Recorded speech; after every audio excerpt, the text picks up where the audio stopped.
Davante Adams, franchise tagged. He reportedly has told the team that he won't play under the franchise tag and that he and the Packers reportedly are far apart on a long-term deal.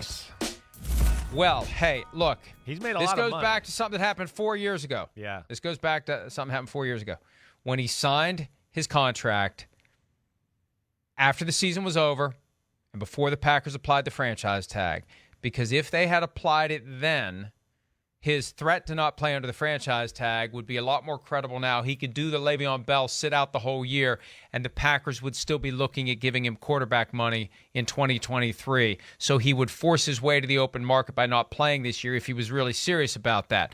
Not playing under the franchise tag this year means nothing.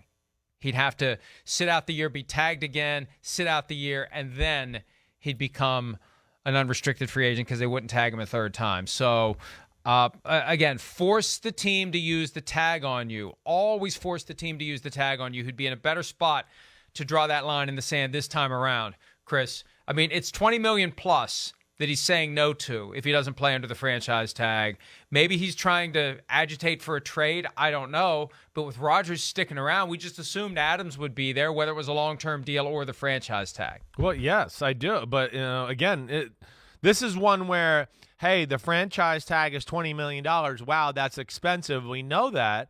But this is a franchise tag where the guy is a little bit better than the franchise tag. It's his number's still going to be above that when you sign him to a long-term deal. How can it not be?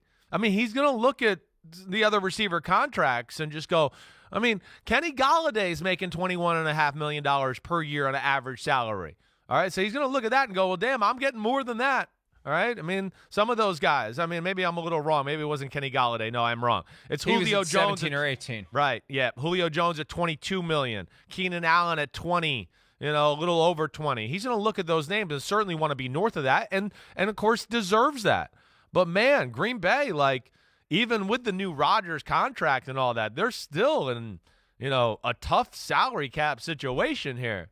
And, what I was going to say before is, like, Davante Adams has already made a lot of money. So him with the threat of sitting out, I do think is a little bit more viable. He's not desperate. He's got money in the bank here.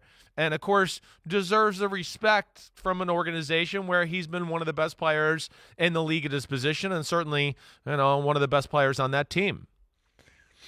DeAndre Hopkins is the highest paid receiver at a new money average of $27.25 million. More on that in a second. $22 million is Julio Jones. Yeah. That seems destined to end at some point sooner rather than later. Davante Adams technically is third at $20.145 million. That's the value of his one-year franchise tender. The thing to keep in mind, and the DeAndre Hopkins contract is a great example, when a guy's got an existing deal and you give him an extension, there's a way to crunch the numbers that can make the numbers look a lot better than they really are. And that's why agents love the new money analysis. Anytime you do the new money analysis on an extension, the deal looks better than it does. And the reality is there is no such thing as an extension. If a guy's got 2 years left under contract and signs a 3-year extension, it's not, well, the current contract remains in place for 2 years and then the extension begins. They rip up the final 2 years. They do a brand new 5-year contract with a signing bonus, with guaranteed salaries at the outset and everything. It's a brand new contract that replaces the old one. But by focusing on the value of the new contract minus the value of the old contract, it makes it look better. So it's really not a $27.25 million deal that DeAndre Hopkins signed. And I say all that because it complicates things. Yes, it does. When you've got a guy who has no contract at all. Right. Because for Davante Adams, the new money and the old money are going to be the same. If he wants $25 million a year, it's a real $25 million a year. It's not some puffed up number courtesy of a low salary this year and next year that gets superseded by a new contract, and the new money average is so much higher. The new money and the old money are going to be the same, and it's going to be real money for the Green Bay Packers if he's looking at something like 23, 24, 25 million a year. Yeah, definitely. I mean, yes, it seems that way. And you're right. I mean, the Hopkins thing, it certainly puts a wrench in the situation. No question. And, of course, he's going to look at that and go, well, I've outperformed DeAndre Hopkins the last 2 or 3 years. There's no question. So, yes, he's going to want something up in that range, definitely. And let alone, like we've talked about before, he's going to look at Aaron Rodgers and go, man, Aaron Rodgers is the man. I know that he's the man, but he's twice as good as me? You're going to pay him, more than twice the amount of money? How much is the Rodgers contract and everything there going to affect all of this? I mean, yeah, they got issues there in Green Bay that they got to figure out.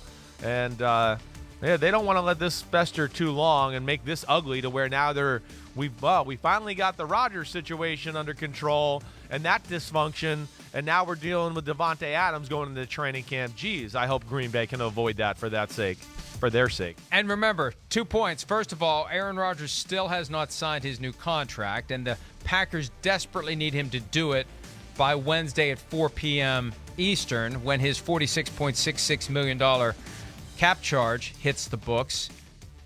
And secondly, now that Tom Brady's coming back, he can retire and not be overshadowed by Tom Brady at the Hall of Fame retirement ceremony. Right. I mean, right? He gets to overshadow Ben Roethlisberger. Big guy Ben beat in Super Bowl 45. Oh, Big Ben was so happy yesterday. He was cheering. He popped open a beer probably and was like, "Man, this is awesome. I'm back to the lead guy in the Hall of Fame class."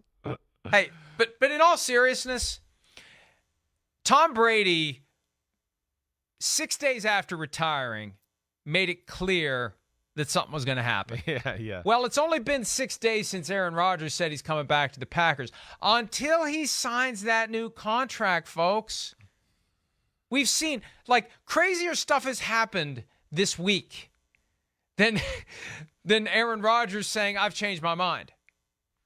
And I'm not saying that I've heard anything say, but until he signs that contract, and now you throw this Davante Adams wrinkle onto it, and Tom Brady's coming back, and again, I don't know where Rodgers would even go at this point, because his best option in Denver is now gone. Although the Steelers are still. Steelers and Colts would be the only ones you'd look at that are legit options. Do we have the Mike Tomlin, Aaron Rodgers, googly eyes thing? It may be coming, but yeah, I just, if we've learned nothing else since Tom Brady retired all those 42 days ago, anything can change. Many things will change. This is the NFL, and it frustrates people. It fascinates people. It's the reality. Nothing is final until it's final. Nothing is done until it's done. And for Aaron Rodgers and his new contract with the Packers, it is not in place until it's in place. Maybe that's why. Maybe he just wasn't being a petty goofball last Tuesday when he tweeted, nothing has been signed. Maybe there's a message in there.